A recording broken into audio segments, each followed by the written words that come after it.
Hello, नमस्कार दोस्तों।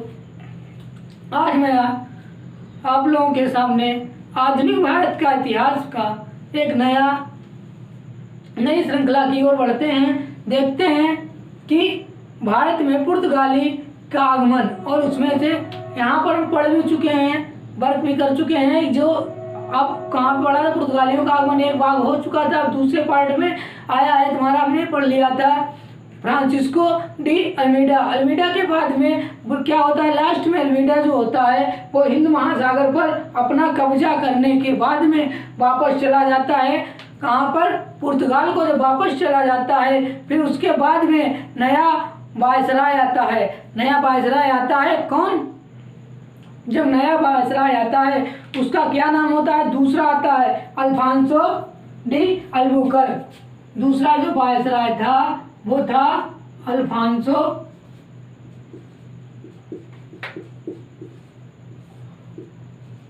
De Albuquerque.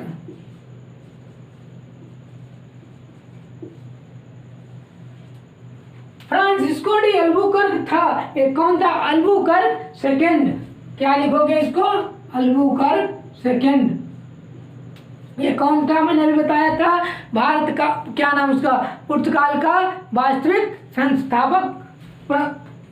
पुर्तगाली का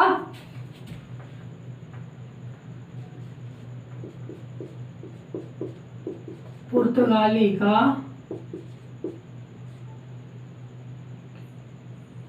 सत्ता का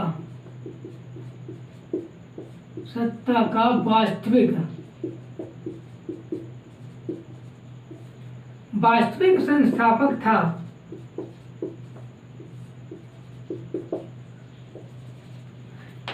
फ्रांसिस्को डी अल्बुकर्क जो था वो कौन था? वास्तविक सत्ता का वास्तविक संस्थापक था।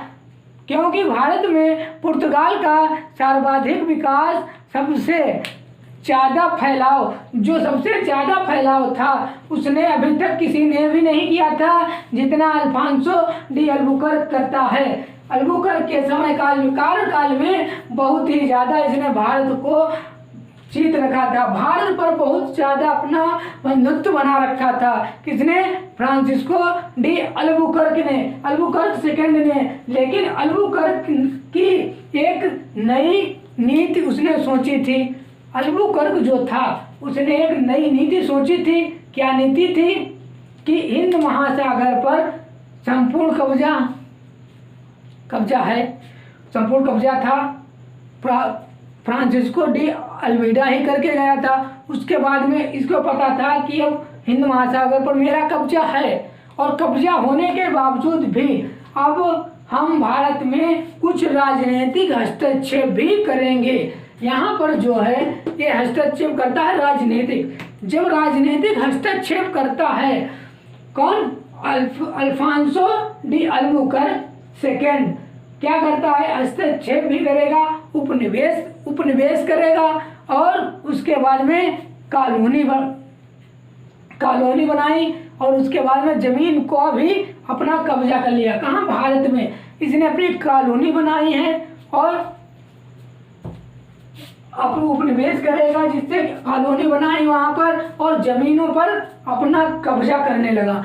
जब कब्जा करता है तो 1510 में जो अल्फांसो डी अल्बुकर्क है, कब? 1510 में क्या करता है?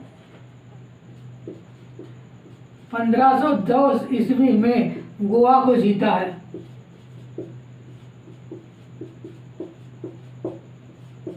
गोवा को 1510 ईस्वी में किसने जीता था? अगर क्वेश्चन आ जाता है तो किसने जीता था? गोवा को अल्फांसो डी अल्बुकर्क सेकेंड ने जीता था। और गोवा के जो शासक थे बीजापुर के शासक को नियुक्त कर दिया, मतलब नियंत्रण में था। जो बीजापुर का शासक था किसके नियंत्रण में था? जो गोवा था वो किसके नियंत्रण में था? बीजापुर के।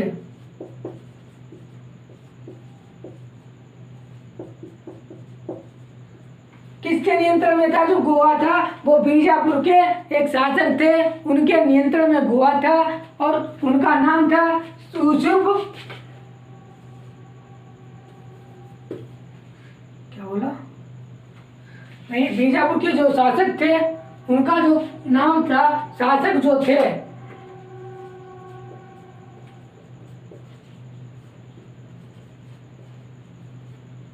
यूसुफ आदिल शाह थे।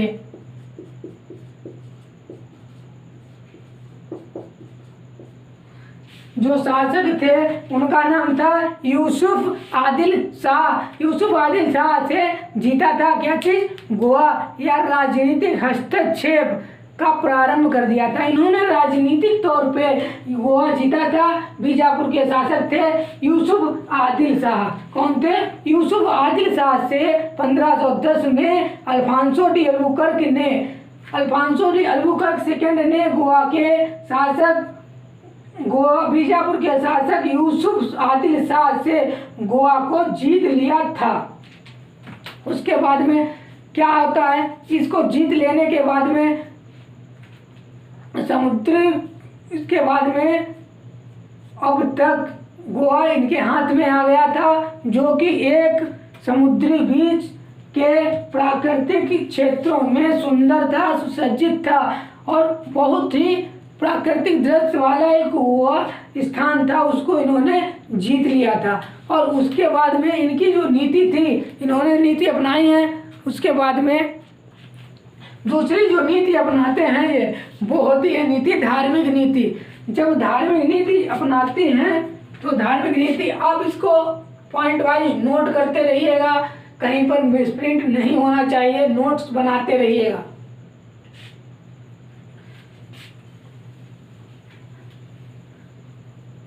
और उसके बाद में हम देखते हैं जो इनके धार्मिक नीतियां थी उनमें क्या होता है, क्या करते हैं। जो धार्मिक इनकी जो धार्मिक होता है, विवाह नीति यहाँ पर आया है। तो विवाह नीति अब देखते हैं कि विवाह नीति में इन्होंने क्या क्या किया है। विवाह नीति जैसे राजनीतिक नीति अभी इन्होंने अपनाई थी और गोवा को जीत लिया था। अब यहाँ पर विवाह नीति अपना रहे हैं। तो विवाह नीति में क्या करेंगे देखते हैं। अल्फांसो जो अल्बुकर्क था ने कहा कि पुर्तगाली लोग भारत की स्त्रियों से शादी करेंगे। मतलब क्या हुआ? पुर्तगाली शादी करेंगे। जो पुर्तगाली शादी करेंगे किससे? स्त्रियों से, भारत की।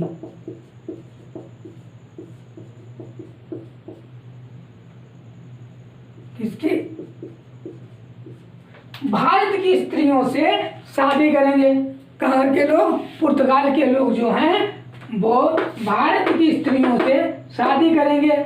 जब शादी करेंगे तो जिससे जो पुर्तगाली लोग जो भारत में आए हैं, जब भारत में आए हैं और भारत की स्त्रियों के साथ में जब ये शादी करेंगे तो यहाँ पर जो इनके बच्चे होंगे तो उनके बच्चों से उनकी जनसंख्या बढ़ेगी, मतलब पुर्तगालियों की जनसंख्या बढ़ने लगेगी। और इसीलिए अल्फांसो डी अल्बुकर्क ने कहा कि पुर्तगाली लोग भारत की स्त्रियों से शादी करेंगे और उस वजह से यहाँ पर पुर्तगालियों की जनसंख्या बढ़ेगी। और जब जनसंख्या बढ़ेगी तो और जब भारत की स्त्रियों से अगर शादी पुर्तगाली लोग करेंगे तो भारतीय लोग पुर्तगालियों को अपना रिश्तेदार समझेंगे, उनका बचाव करेंगे, उनका विरोध नहीं करेंगे। इस सभी बातों को लेकर के अल्फांसो डी अल्बुकर्क ने ये बात रखी कि सभी लोग शादी कर लेंगे और पुर्तगाली हो, जिससे अपनी जनसंख्या बढ़ेगी और बच्चे होंगे। पुर्तगालियों की जनसंख्या तो सिंपल साथ बढ़ जाएगी और शादी के यहाँ के लोग अपना रिश्तेदार भी समझेंगे। जब रिश्तेदार समझेंगे तो इन पर कोई विरोध, इनका जब विरोध भी नहीं करेगा और इनके विरोधी जो होगा उन पर हमला भी कर देंगे। ये भी था। उसके बाद में अल्फांसो इन्होंने एक सती प्रथा जो थी उसको खत्म कर दिया था। कौन सी प्रथा? सती प्रथा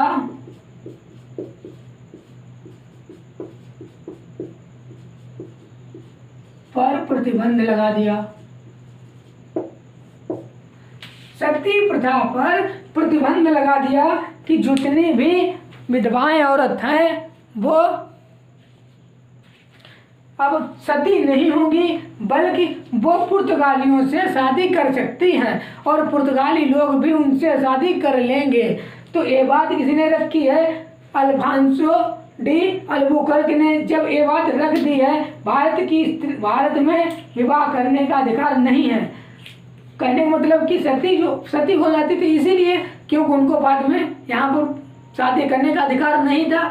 और यहाँ पर अल्बुकर्क ने क्या बोल दिया कि अगर सती प्रथा उन्होंने रोक दी है तो सती कोई होती नहीं थी, तो वो जो विधवाएं थी उनके साथ में पुर्तगाली व्यक्तियों का निकाह करवा दिया या विवाह करवा देते थे, जिससे कि पुर्तगालियों को विवाह करने में कोई एतराज नहीं है। और विवाह करने से भारत की स्त्रियों से, और पुर्तगालियों ने कहा कि आप लोग भी, पुर्तगाली लोगों से कहा कि आप लोग भी इन स्त्रियों से विवाह कर लीजिए। जब विवाह कर लोगे तो जनसंख्या मेरी बढ़ेगी, प्रॉफिट हमें होगा, अपनी जनसंख्या होगी तो कोई टेंशन नहीं होगी ना।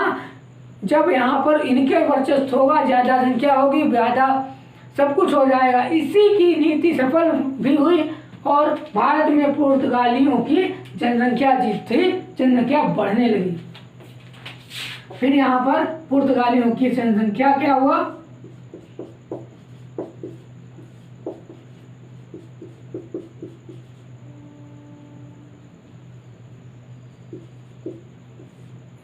पर जनसंख्या बढ़ी।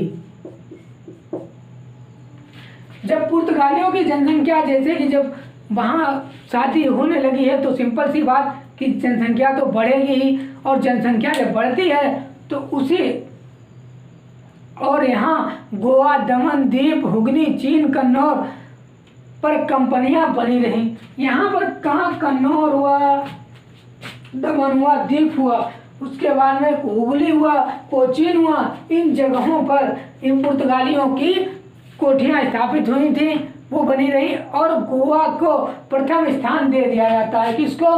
गोवा को प्रथम स्थान दे दिया जाता है, बाकी किसी को नहीं दिया जाता है। गोवा को प्रथम स्थान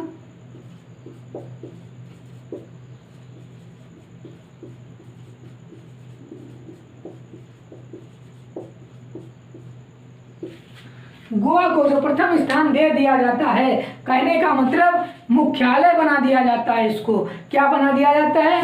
गोवा को मुख्यालय बना दिया जाता है। और 1511 ईस्वी में, कितने में? 1511 ईस्वी में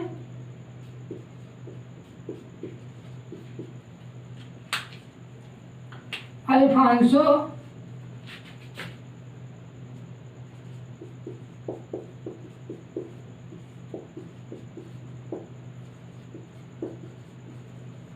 अल्बुकर्क सेकेंड मलक्का पर अधिकार कर लेता है। किस पर? मलक्का पर नियंत्रण कर लेता है।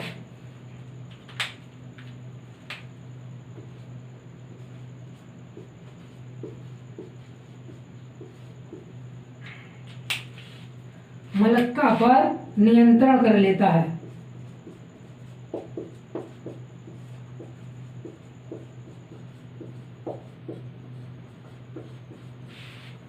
जब मलक्का पर नियंत्रण कर लेता है, कितने में? सन 1511 ईस्वी में। जब इसने 1511 में नियंत्रण कर लेता है मलक्का पर, और फिर एक और नियंत्रण करता है 1515 में। सन 1515 में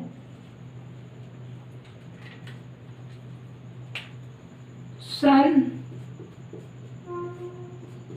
1515 ईस्वी में हरमुज पर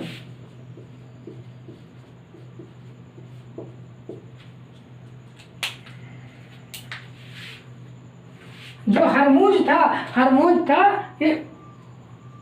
हरमुज पर अपना नियंत्रण कर लेता है। हरमुज पर अपना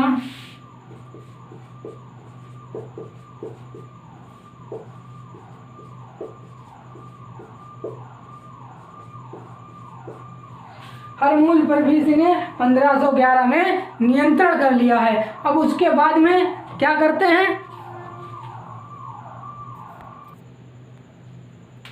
जब ये हरमुज पर नियंत्रण कर लेता है तो उसके बाद में फिर यहीं तक इसका कार्यकाल लेता है। उसके बाद में ये कुछ भी नहीं करता है। अब देखते हैं इसके बाद में, ये आप नोट कर लीजिए, साथ में ही नोट करते रहा कीजिएगा। उसके बाद में आता है तीसरा, इसने इसकी विवाह नीति ही केवल इसने करवाई थी बस, बाकी इसकी कोई नीति नहीं थी। अब उसके बाद में देखते हैं Nino de Cunha. Nino de Cunha ये तीसरा वायसराय था या गवर्नर था पुर्तगाल का।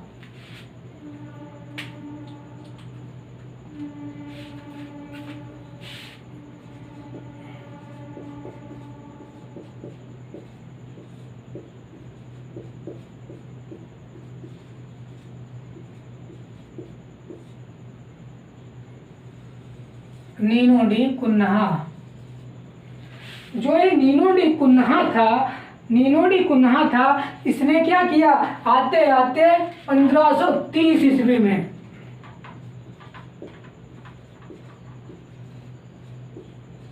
1530 ईस्वी में गोवा जो था, गोवा को मुख्यालय बनाया और कोचीन से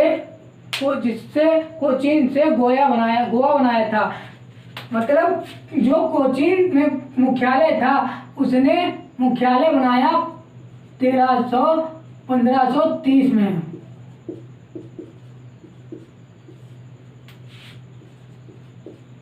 बनाया गोवा से।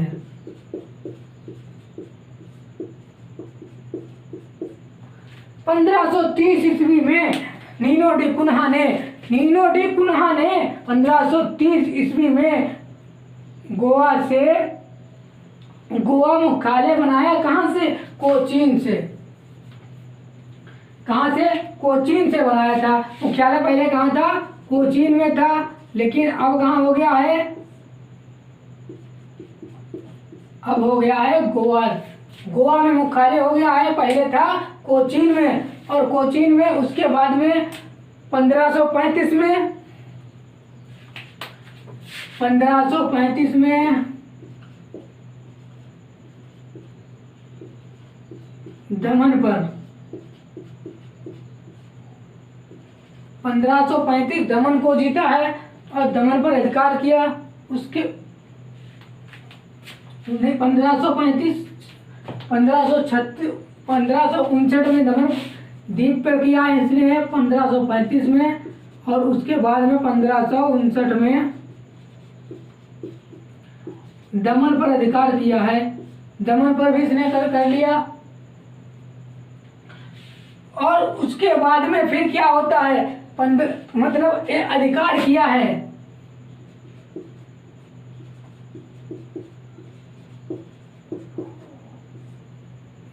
दमन पर अधिकार किया, फिर उस द्वीप पर अधिकार 1535 में किया, 1559 में दमन पर कर लिया अधिकार। उसके बाद में तीसरी बार वास्को डी गामा भारत आता है। वास्को डी गामा जो था वो तीसरी बार भी भारत आता है। वास्को डी गामा तीसरी बार, जब तीसरी बार आता है तो कब आता है, 1524 ईस्वी में आता है।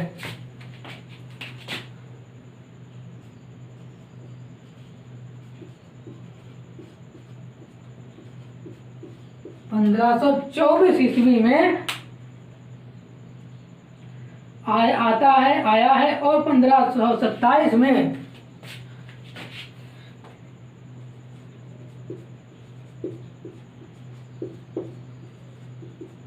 1527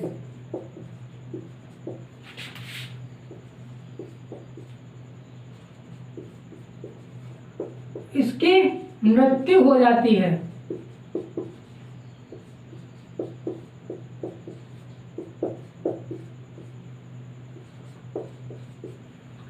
1527 में वास्को डी गामा की मृत्यु हो जाती है। 1524 में भारत तीसरी बार आया है और तीसरी बार आने के बाद में इसकी मृत्यु हो जाती है। इस समय बाबर की दूरी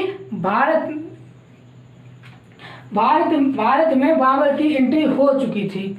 इस टाइम पीरियड में 1526 में बाबर आ गया था और उस टाइम पीरियड में वास्को डी गामा की मृत्यु हो गई थी। तो पानीपत का जो प्रथम युद्ध जो हुआ था वो अरब मुगल सत्ता स्थापित होने जा रही है। अब कौन सी अरब मुगल सत्ता स्थापित होने जा रही थी? प्रथम युद्ध जो था पानीपत का प्रथम युद्ध शुरू हो, यहीं से पानीपत का प्रथम युद्ध होता है और बाबर आ जाता है सत्ता में। किसकी? मुगल सत्ता का स्थापित हो जाती है भारत में। और उसके बाद में इधर निनोडी कुन्हा होता है और निनोडी कुन्हा के बाद में चौथा जो आता है शासक गवर्नर, वो कौन होता है? अल्फांसो डिसूजा। चौथा जो होता है अल्फांसो डिसूजा होता है। जो चौथा हमारा गवर्नर होता है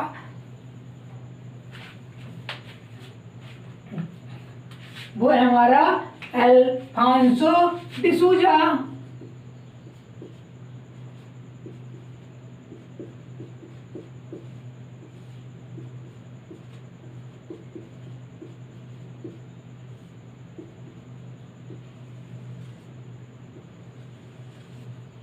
ये अल्फांसो डिसूजा जो था, अब इसके बारे में इसको किसने भेजा था? किस शासक ने? सेंट जेवियर ने।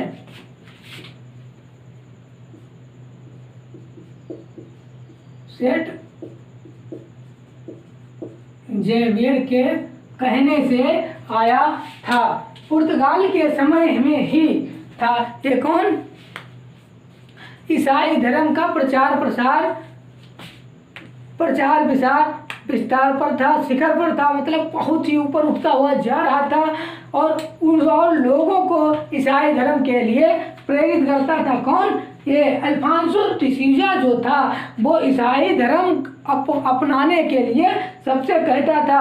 और इसके बाद इसकी शक्ति जो थी, इसकी अल्फांसो डिसूजा की वो शक्ति थी, वो बहुत धीरे धीरे कमजोर होता हुआ जा रहा था। और उसके बाद में देखते हैं कि कहाँ कहाँ पर कोठियाँ बना ली थी, मतलब जो कोठियाँ इन लोगों ने बनाई थी कहाँ कहाँ बनी थी? पहली कोचीन हो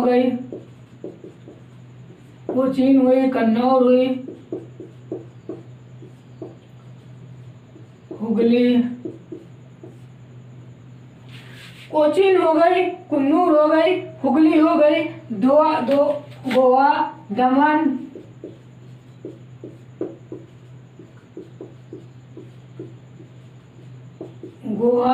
द्वीप, मतलब कोचीन में, कन्नौर में, हुगली में, गोवा में, दमन में, मद्रास में, हरमुज में, मद्रास हो गया, हरमुज हो गया इत्यादि जगह। हरमुज भी हो गया और मलक्का भी हो गया और उसके बाद में बम्बई भी हो गया। मलक्का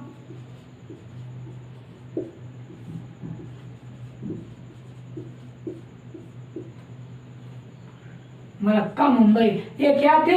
ये इन्होंने की फैक्ट्रियां थी या कोठियां बनाई थी इन्होंने। और बम्बई पुर्तगाली का संपूर्ण कब्जा हो, इन सब पर संपूर्ण पुर्तगालियों का संपूर्ण कब्जा था।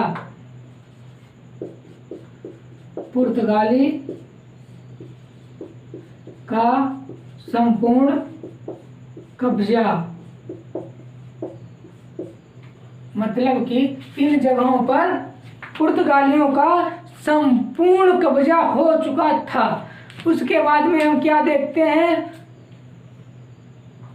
फिर इन्होंने एक सिस्टम जो ये थे इन्होंने एक सिस्टम वहाँ पर लागू किया था। एक सिस्टम क्या, एक प्रणाली जिसे बोलते हो कार्टेज प्रणाली। कार्टेज प्रणाली लागू कर दी थी कहाँ पर, हिंद महासागर में। इन्होंने एक कार्टेज प्रणाली हिंद महासागर में अप्लाई कर दी थी। उन्होंने कहा था कि अगर कोई भी व्यक्ति जब हिंद महासागर से बंगाल की खाड़ी तक, इस एरिया तक अगर कोई भी जहाज लेकर आता है तो उसको अगर कार्टेज उसके पास है तो उसकी जिम्मेदारी हम लेंगे कि आपको सुरक्षित रहेंगे आप हिंद महासागर में। अगर यहाँ पर नहीं आप कार्टेज नहीं लेते हैं तो मेरी कोई जिम्मेदारी नहीं होगी कि आपका क्या हो क्या ना हो, चाहे आप लूटे जाएं, मारे जाएं, काटे जाएं, इससे मुझे कोई मतलब नहीं है। तो इसी को लेकर एक कार्टेज प्रणाली बनाई गई थी। जब एक कार्टेज प्रणाली मतलब परमिट प्रणाली है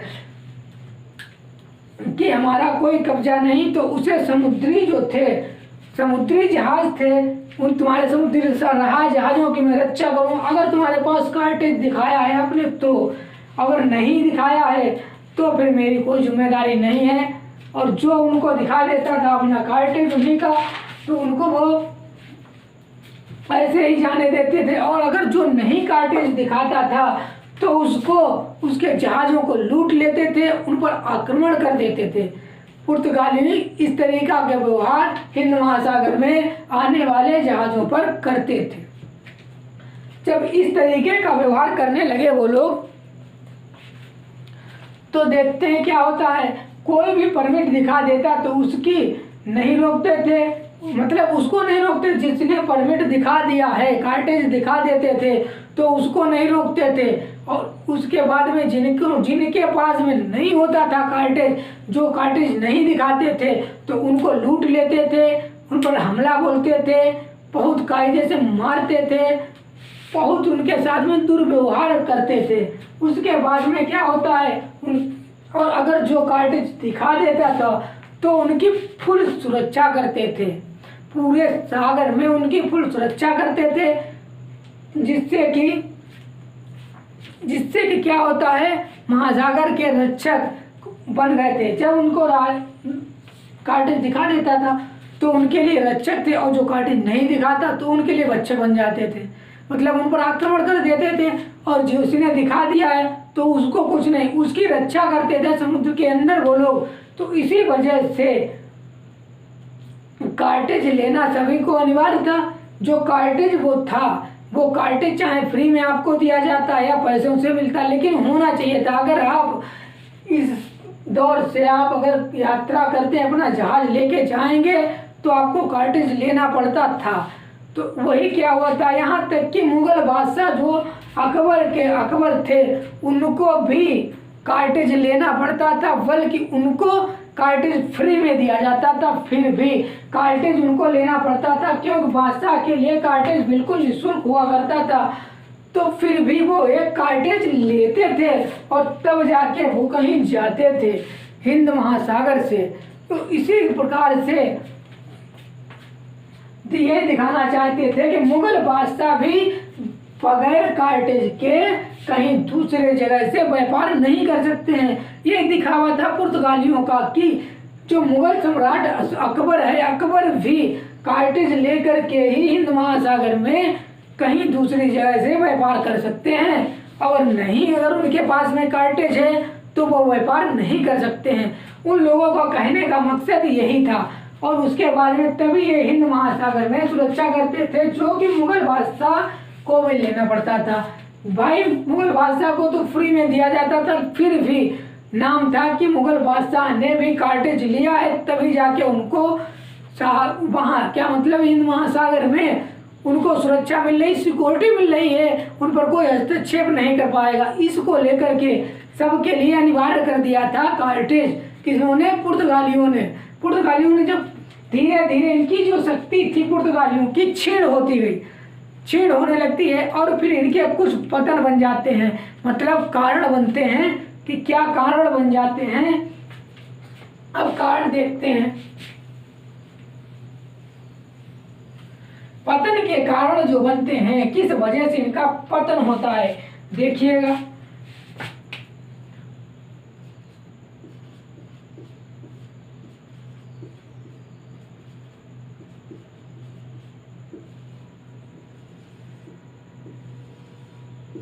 जो पतन के कारण थे, अब पतन इनका कैसे हुआ देखते हैं कि एक तो धार्मिक कारण था, इनका एक धार्मिक कारण हो गया। धार्मिक कारण में क्या था, धार्मिक रूप से कट्टर थे ये धार्मिक रूप से कट्टर ईसाई थे।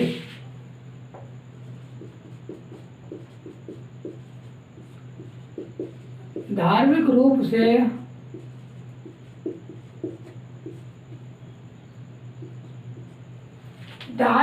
से ये कट्टर थे, ईसाई का प्रचार प्रसार करते थे। कट्टर और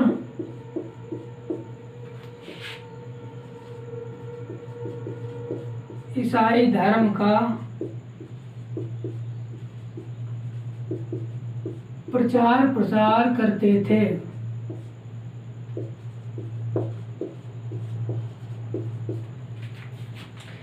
जब ये धार्मिक रूप से कट्टरवादी थे, कट्टरवादी ईसाई बोला जाता है, अपने धर्म का सम्मान करते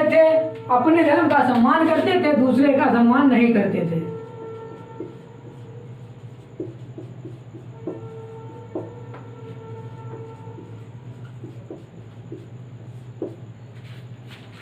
ये वो इस तरीके का यहाँ पर सिचुएशन आ जाती है कि ये अपने को समझते हैं सब कुछ सर्वोपरि, खुद को सर्वोपरि समझ लेते हैं और दूसरे को कूड़ा कमार समझते थे। इस वजह से क्या होता है, ये अपने खुद को बहुत कुछ समझते थे, अन्य धर्मों को आदर नहीं करते थे। जैसे ही इन्हें मौका मिलता है वो पुर्तगालियों के विपक्ष में काम करना शुरू कर देते। ये लोग जो थे ये बहुत बेकार किस्म के लोग थे और उनका दुष्व्यवहार करना, जैसे ही ये पीछे घूमते थे दुष्व्यवहार। और पुर्तगाल का छोटा देश था, स्पेन का वर्चस्व पुर्तगाल पर होता है। जो स्पेन जो यहाँ पर था, स्पेन का जो वर्चस्व होता है वो पुर्तगाल पर, क्योंकि पुर्तगाल भी बराबर देशों की दर से नए नए देशों की खोज कर रहा था, स्पेन भी कर रहा था। और बल्कि स्पेन का पूरा नज़र था पुर्तगाल पे, और पुर्तगाल पे जब नज़र थी इस वजह से उनकी शक्ति कमज़ोर होती चली गई। किसकी? उसके बाद में कालांतर इनका जो व्यापार था, व्यापार में कमी होने लगती है। पुर्तगालियों के जब व्यापार में कमी होने लगती है, मतलब कि जो उस व्यापार में किस वजह से, जो फ्रांस की थी, ब्रिटेन की थी, ब्रिटिश थी, स्पेन थी, डच थे, इनके पास शक्तिशाली जो देश थे, इतने बड़े बड़े शक्तिशाली देश आ गए थे कहाँ पर, भारत में। और अपने लोगों का बहुत सपोर्ट था इनमें। जो यहाँ के थे, ब्रिटिश थे, मद्रास क्या नाम, ब्रिटिश है, फ्रांस है, स्पेन है, डच है, इन लोगों देश का अपने खुद वहाँ का बहुत बड़ा सपोर्ट था, जिस वजह से पुर्तगाली कंपनी उनके सामने टिक नहीं पाती है। क्यों? मिस्र के, ब्रिटेन के, डच के और डच के बाद में स्पेन के, यहाँ के होते हैं जितने भी व्यापारी लोग, उनके सामने पुर्तगाली सामना नहीं कर पाते हैं। तो क्या होता है, जो कंपनी इनके सामने नहीं टिक पाती है और ब्रिटिश इंडिया कंपनी आई, इसके बाद अपने देश ब्रिटेन को बहुत बड़ा योगदान था। मतलब इन लोगों को ब्रिटेन को बहुत बड़ा योगदान मिलता है, योगदान प्राप्त हो जाता है। और अपने इसी वजह से प्रतिद्वंदियों को हारने में सफल रहे हैं ये लोग सफल हो जाते हैं। और योगदान जो है, योगदान भी देख लेते हैं। योगदान जो था, योगदान इन्होंने क्या क्या, इन लोगों के योगदान क्या क्या रहे हैं वो देख लीजिएगा।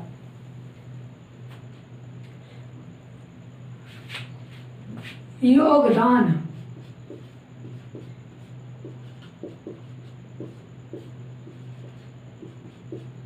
पुर्तगाली के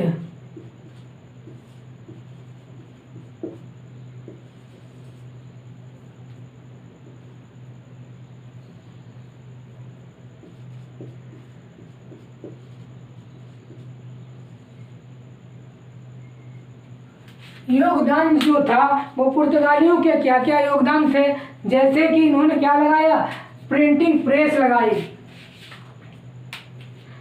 नंबर 1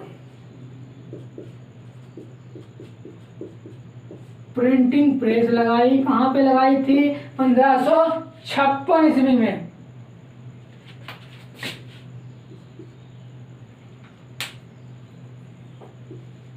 1556 ईस्वी गोवा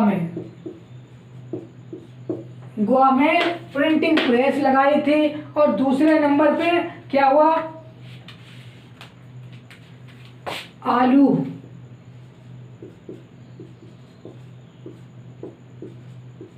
तंबाकू, इन्होंने आलू, तंबाकू, गन्ना,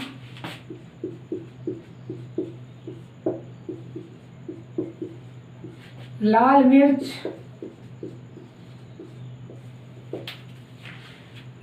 हो गया, पपीता,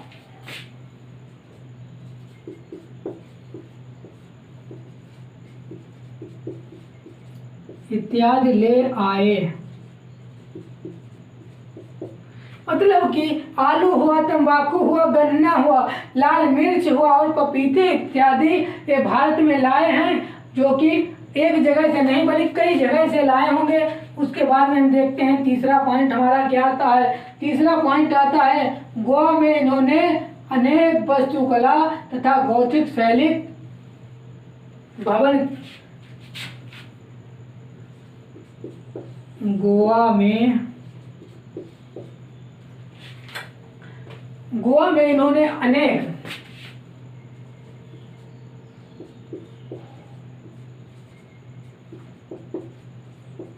अनेक वास्तुकला तथा गौथिक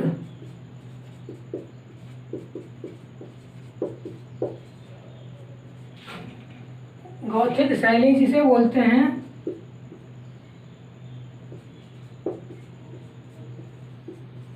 जैसे कि जो गौथिक शैली जो होती है, एक गुंबदाकार के बनाए जाते हैं जो मंदिर, डिजाइन में जो भी डिजाइन की तरीके की बनते हैं, भवनों का निर्माण किया जाता है अलग अलग तरीकों से, तो उसको लेकर के उसको बोला जाता है गौथिक शैली होती है। फिर उसके बाद में मुंबई कब्जे में था और मुंबई का ये पराजित होने लगे अंग्रेजों से। किससे? अंग्रेजों से ये पराजित होने लगे थे पुर्तगाली लोग।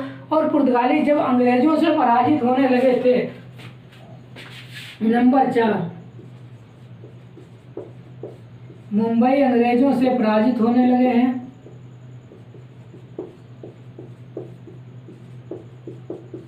पराजित होने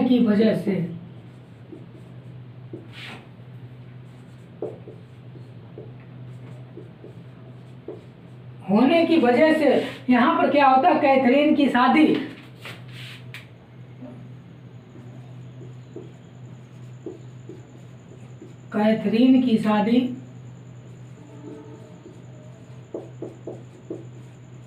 इसकी कैथरीन की शादी ब्रिटेन के राजकुमार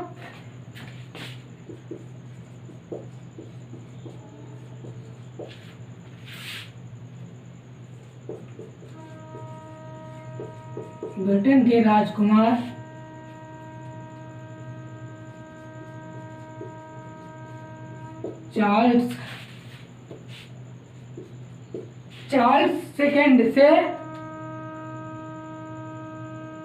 सेकंड को बम्बई दहेज में दे दी जाती है। मुंबई दहेज में दे दिया जाता है।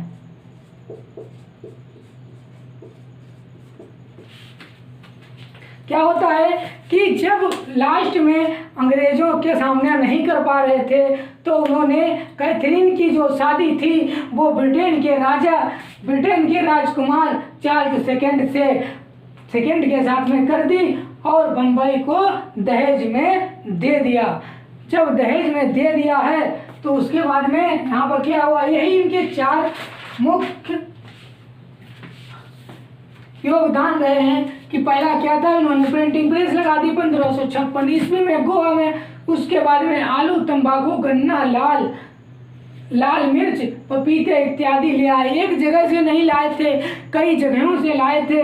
और बाद में आता है गोवा में अनेक वास्तुकला जैसी गौथिक कलाएं, वास्तुकलाओं का निर्माण था। गौथिक शैली जो थी, जो गुंबदाकार बनाए जाते हैं, अनेक प्रकार के डिजाइन के जो भवन बनाए जाते हैं, उनके लिए बोला गया है। और 14 जो था, मुंबई अंग्रेजों से पराजित होने की वजह से कैथरीन की शादी ब्रिटेन के राजकुमार चार्ल्स II को मुंबई दहेज में दे दी जाती है। और इसके बाद में अब हम पढ़ेंगे अगले भारत में अगला कौन सी कंपनी आती है, वो पढ़ेंगे हम।